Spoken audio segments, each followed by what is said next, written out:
Il est 8h03, vous écoutez Radio Notre-Dame. Comme tous les jours à cette heure-ci, c'est l'interview du jour. Avec vous, Yves Delafoy, bonjour. Bonjour Nicolas.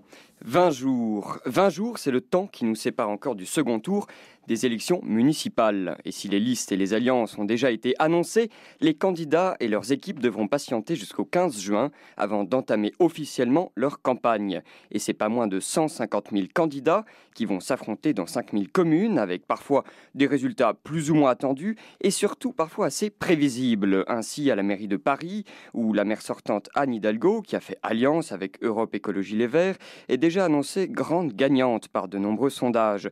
Cependant, ses concurrents restent nombreux pour le second tour, à l'image d'Agnès Buzyn de La République En Marche, qui a décidé de maintenir sa candidature après avoir récolté 17% des votes lors du premier tour et avoir traversé jusqu'à présent une campagne pour le moins mouvementée avec la dissidence de Cédric Villani et l'abandon, on s'en souvient, de Benjamin Griveaux. Alors ce matin, je vous propose que l'on se penche d'un peu plus près sur cette situation en présence de Pierre-Yves Bournazel, notre grand témoin ce matin et qui est porte-parole d'Agnès Buzyn, mais aussi tête de liste dans le 18e arrondissement et membre du nouveau groupe parlementaire Agir Ensemble. Pierre-Yves Bournazel, bonjour. Bonjour. Merci d'être ce matin en ligne avec nous sur Radio Notre-Dame.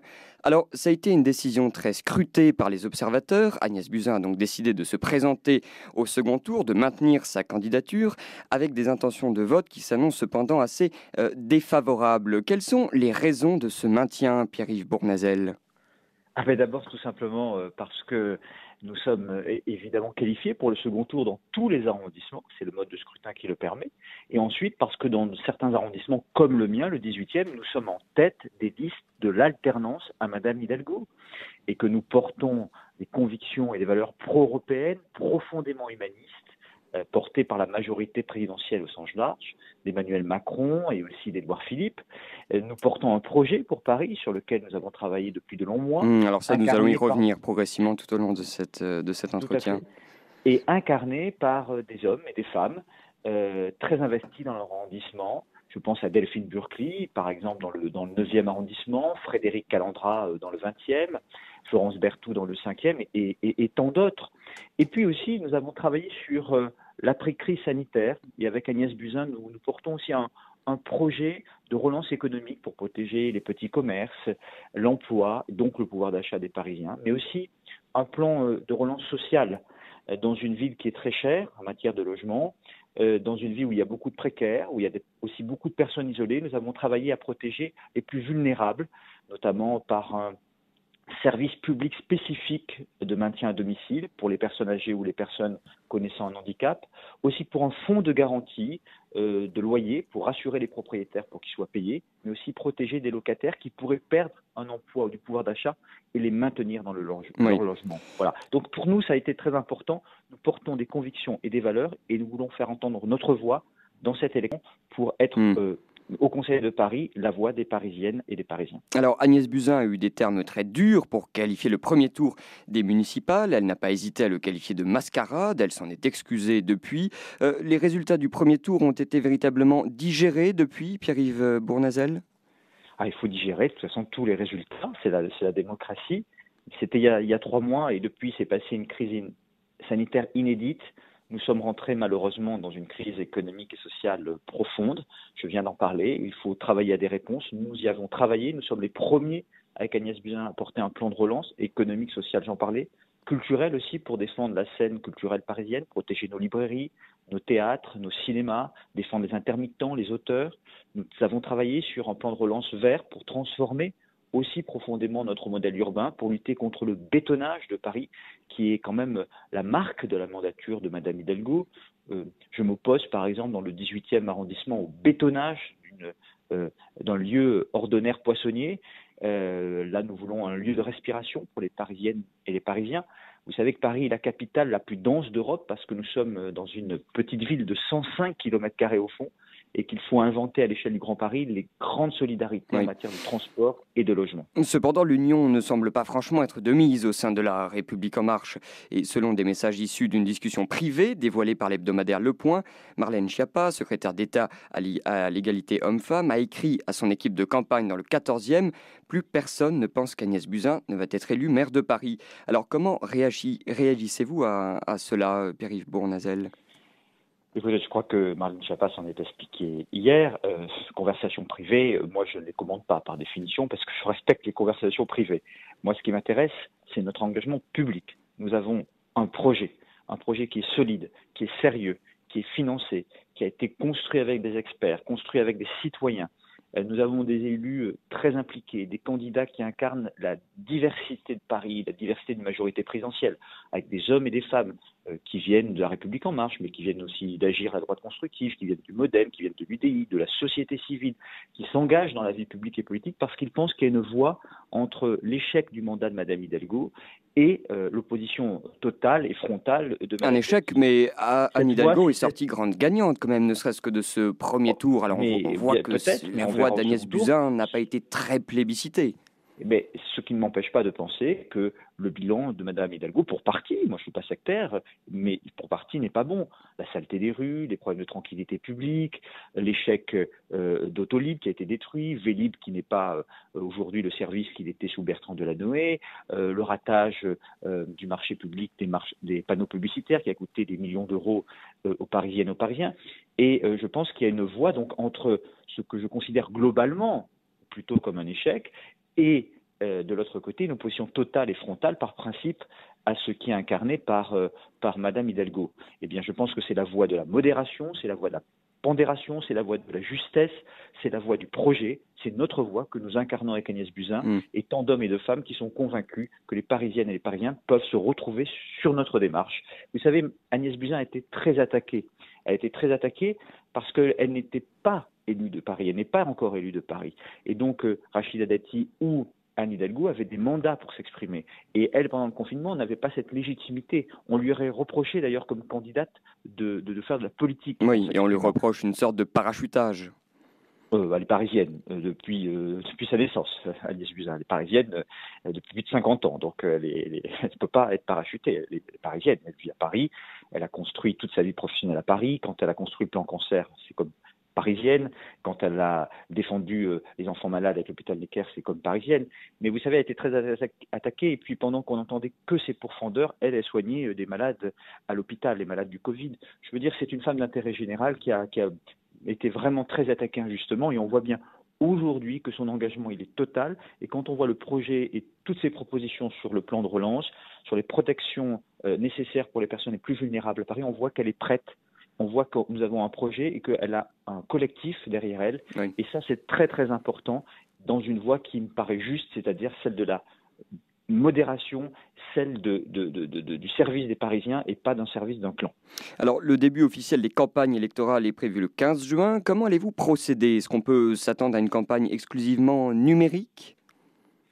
Alors, on fait une campagne numérique, mais on fait une campagne sur le terrain en respectant évidemment la distance physique, avec le recul nécessaire.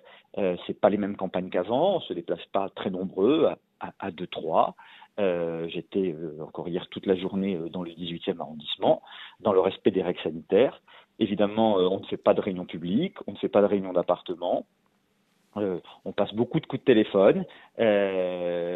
Voilà, on va mobiliser. Je me suis attelé, moi, par exemple, dans le 18e avec mon équipe, à rédiger nos propositions, notre profession de foi, d'essayer d'expliquer le mieux possible. On va faire aussi des conférences téléphoniques avec des citoyens, avec des associations, et d'essayer de contribuer à la vie démocratique de la manière la plus positive et constructive qui soit. Alors Pierre-Yves Bournazel, vous étiez vous-même initialement très partisan d'une alliance entre notamment Benjamin Griveaux et Cédric Villani. Elle n'a pas eu lieu et Cédric Villani a décidé de continuer à faire cavalier seul et il a annoncé, selon une décision irrévocable, selon ses termes, le maintien de sa candidature au second tour. Vos projets respectifs étaient-ils donc vraiment irréconciliables entre Agnès Buzyn et Cédric Villani ? Les projets, non, puisqu'il y a même beaucoup de convergence sur le projet. Nous portons un plan écologique à 5 milliards d'euros comme Cédric Villani pour la transformation de notre modèle urbain. Nous avons des convergences sur la vision du Grand Paris et les critiques, Cédric Villani, très fortes d'ailleurs, a porté sur la gestion d'Anne Hidalgo. Ce sont des critiques que l'on peut formuler, des critiques qui sont en fait des critiques sur la gestion. Même si je l'ai dit tout à l'heure, il ne faut pas être sectaire, il faudra garder ce que Mme Hidalgo a fait de bien, et dans tout bilan, il y a des contrastes. Mais essentiellement, nous portons aussi les critiques qu'il a pu formuler. Et puis, dans certains arrondissements, comme dans le 12e, où notre tête de liste, Sandrine Mastier, est candidate, nous avons pu faire une fusion avec la liste de Cédric Villani. Moi-même, j'ai des personnes qui soutiennent Cédric Villani, qui m'ont apporté leur soutien. Je pense à la députée Anne-Christine Lang, députée de Paris, très engagée auprès de Cédric Villani, un certain nombre d'électeurs de Cédric Villani ou de militants engagés m'ont rejoint, et je m'en réjouis. Je veux dire, lui-même fait le choix de l'indépendance, c'est tout à fait respectable, et maintient sa candidature dans le 14e arrondissement.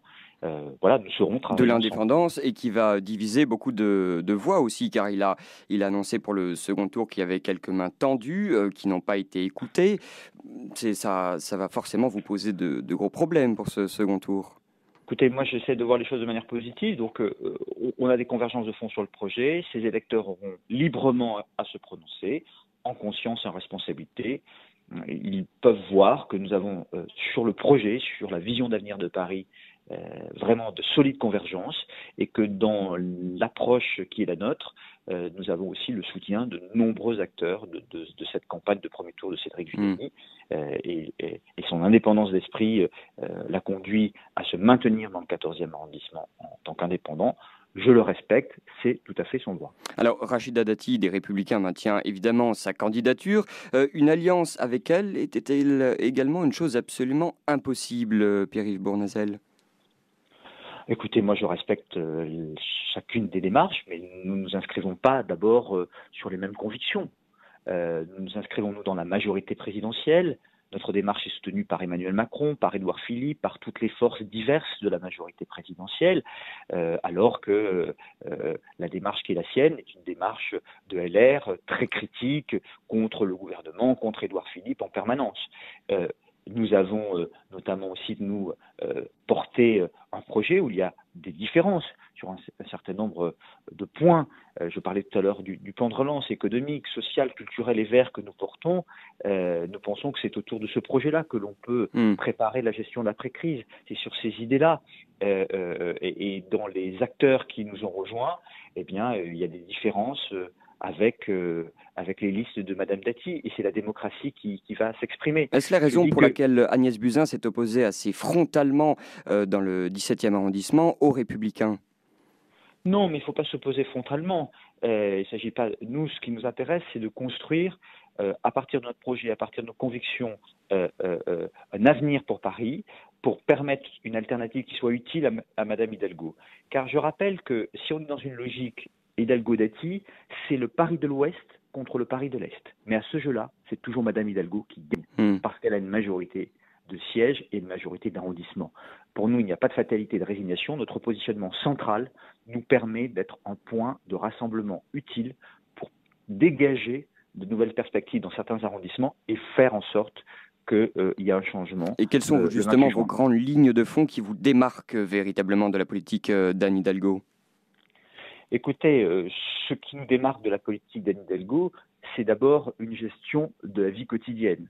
Nous avons des propositions très fortes sur les questions de propreté, sur les questions de tranquillité, de logement, de transport. Propreté, il faut déconcentrer les pouvoirs, il faut responsabiliser les maires d'arrondissement, leur donner les moyens de gérer le balayage des rues.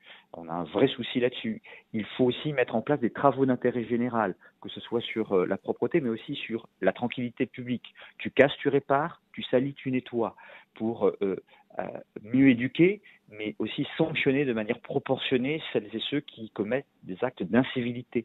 Nous voulons à Paris aussi une police municipale à pied et à vélo, une police municipale qui soit en confiance avec les citoyens, dans un dialogue permanent dans tous les quartiers de Paris, et qui soit en capacité aussi, cette police municipale, de sanctionner ces incivilités au quotidien par une présence très forte sur le terrain, visible, donc réactive, et aussi dissuasive, qui sera en lien avec les commerçants, avec les associations et avec les riverains. Restaurer vraiment l'idée de police de proximité. Oui, une police de proximité qui allie éducation, prévention avec la répression nécessaire sur les incivilités et la petite délinquance. Et puis sur le logement, je disais tout à l'heure dans notre plan de relance, on a un fonds de garantie pour le paiement des loyers, pour rassurer les propriétaires qui seront payés, mais en même temps permettre aux Parisiens qui, dans la crise économique qui est là et qui est devant nous, vont connaître par exemple des pertes d'emploi ou une perte de pouvoir d'achat, de pouvoir être protégés pour le paiement des loyers de manière totale ou partielle, selon les dossiers et les personnes. Et puis, nous travaillons aussi à un meilleur entretien du parc social à Paris, qui se dégrade et sur lequel il faut investir en matière d'isolation, en matière de tranquillité aussi. Nous travaillons aussi sur des transports renforcés, l'automatisation avec la région Île-de-France d'un certain nombre de lignes de métro, l'accessibilité qui doit être pour nous une priorité pour les personnes à mobilité réduite, que ce soit des personnes connaissant un handicap, que ce soit des personnes plus âgées, que ce soit des familles, des personnes qui ont des poussettes et des valises. C'est toujours trop difficile et il faut y mettre la priorité, comme nous voulons renforcer nos lignes de bus en travaillant sur des feux intelligents, donnant davantage des priorités aux bus, fluidifiant la circulation par notre police municipale dans certains carrefours pour que ce bus, qui est quand même très agréable à prendre, soit moins lent, pour permettre à plus de gens de l'utiliser, oui. Comme nous travaillons aussi sur des box végétalisés, sécurisés pour des vélos, comme nous travaillons là aussi à des parkings relais au grand carrefour du Grand Paris, en dehors de Paris, mais Paris aura intérêt à participer à leur financement pour désengorger de manière positive. Alors vous évoquez le vélo, justement, Pierre-Yves Bournazel, on voit que le programme écologiste soutenu par Hidalgo est, semble-t-il, son atout majeur. Vous semble-t-il suffisant et surtout en adéquation avec une ville aux multiples enjeux comme Paris, justement, cette transition écologique prônée par Anne Hidalgo? Moi, je suis pour transformer notre modèle pour un modèle écologique, mais il y a beaucoup de carences et de contradictions dans le projet de Madame Hidalgo, parce qu'elle dit beaucoup de choses, mais elle a un bilan et, si j'ose dire, un passif. Elle aura bétonné Paris. C'est elle qui veut faire la tour Triangle dans le 15e, c'est elle qui veut faire des tours à Bercy-Charenton, c'est elle qui veut bétonner dans le 18e Ordonnaire Poissonnier. Et donc on ne peut pas bétonner, supprimer des espaces verts comme c'est fait et se dire écologique. Première qualité de vie des Parisiennes et Parisiens, c'est d'avoir des lieux de respiration, des lieux où se poser, personnellement ou en famille. C'est important dans les quartiers. Donc nous, on veut protéger les espaces qui existent déjà et créer davantage d'espaces verts, des lieux de respiration. Alors un dernier mot, Pierre-Yves Bournazel. L'insécurité est régulièrement pointée du doigt, notamment dans les quartiers nord-est de Paris. Quelles sont les solutions envisagées par Agnès Buzyn pour endiguer ce phénomène? D'abord, premièrement, je disais tout à l'heure, une police municipale à pied à vélo, en charge du quotidien, en lien avec les habitants, éducation, prévention et sanction des incivilités et de la petite délinquance, les travaux d'intérêt général. Tu salis, tu nettoies, tu casses, tu répares. Ça me paraît vraiment indispensable. Soutien aussi aux associations, c'est très important, la prévention, le soutien scolaire, investir dans la culture, dans le sport. Et puis aussi, nous voulons rediversifier nos commerces, lutter contre la monoactivité ou les commerces qui s'adonnent à des trafics et les fermer, et permettre par des soutiens financiers de réouvrir des commerces, notamment de bouche de qualité, ou des commerces à vocation culturelle dans nos quartiers. Nous voulons aussi favoriser un numéro, le 7517, qu'on pourra appeler 24 heures sur 24 et 7 jours sur 7 pour tous les citoyens qui se sentent en difficulté ou en danger, car trop souvent ils nous disent que la police nationale avec le 17 ne répond pas. Donc de la proximité, une réponse qui est municipale, et puis nous demanderons évidemment à l'État et à la police nationale de renforcer aussi ces dispositifs sur des actions beaucoup plus graves qui sont liées à la grande délinquance ou à la criminalité, mais qui ne peuvent pas être de la charge d'une municipalité, merci. Qui peuvent rester la responsabilité de l'État. Merci beaucoup Pierre-Yves Bournazel d'avoir été notre grand témoin ce matin. Je rappelle que vous êtes porte-parole d'Agnès Buzyn, mais aussi tête de liste dans le 18e arrondissement et membre du nouveau groupe parlementaire Agir Ensemble.